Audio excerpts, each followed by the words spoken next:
سب سے پہلی چیز تو یہ ہے کہ اتحاد قائم کریں. ہمارے یہاں ایک بہرحال پہلے کے مقابلے میں اب یہ اس میں تبدیلی نظر آ رہی ہے. اب لوگ متحد ہو رہے ہیں اور اس کی خود مثال یہ 20 تاریخ کی ڈیبیٹ ہے.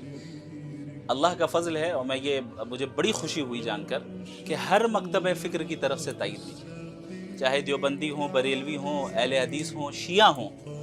ان سب کے اسکالرز اور علماء کے میسیجز میرے پاس آ رہے ہیں اور سب مبارکباد دے رہے ہیں، سب شکریہ ادا کر رہے ہیں. یہ بہت بہت شاندار یہ پیغام گیا ہے. کامن گراؤنڈز میں اور کامن ایشوز میں ہمیں متحد ہونا پڑے گا، سب سے اہم چیز یہ ہے.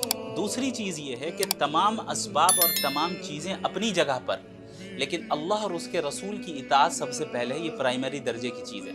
اگر ہم نے اللہ اس کے رسول کی اطاعت چھوڑ دی، اس کے بعد ہم دنیا کے جتنے اسباب اختیار کر لینا، اللہ کی تائید ہمارے ساتھ نہیں رہے گی.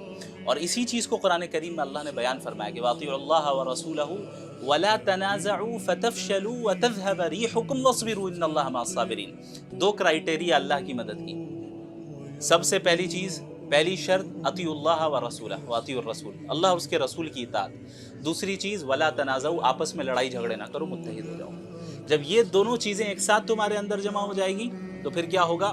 اللہ تمہارے ساتھ رہے گا. صبر کرو، مقابلہ کرو، اللہ کی مدد تمہارے ساتھ رہے گی. آج ہمارے یہاں ایک طبقہ تو ایسا ہے جو محض مخصوص عبادتوں ہی کو کروانے کا قائل ہے اور اسباب کو اختیار کرنے اور اس میں جد و جہد اور جس میدان میں جیسے افراد کو جانا چاہیے اس کی اہمیت ہی نہیں.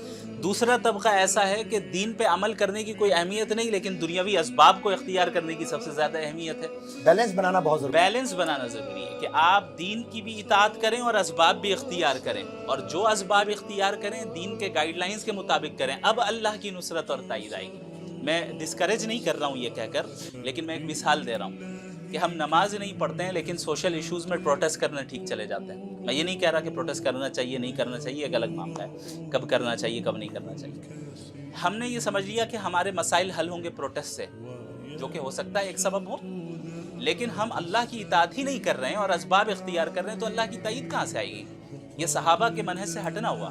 سب سے پہلی چیز یہ ہے کہ اللہ اس کے رسول کی اطاعت، دین کو ہم نہیں چھوڑیں گے. فرائض پر پابندی، سنتوں کی پابندی اور اللہ کے گائیڈ لائنز کو فالو کرنا. اب آپ اسباب اختیار کریں. جب دونوں چیزوں کو جمع کر لیں، دیکھیں آج بھی وہ اللہ موجود ہے جس نے بدر میں فرشتوں کو نازل کیا تھا، آج بھی نازل ہو.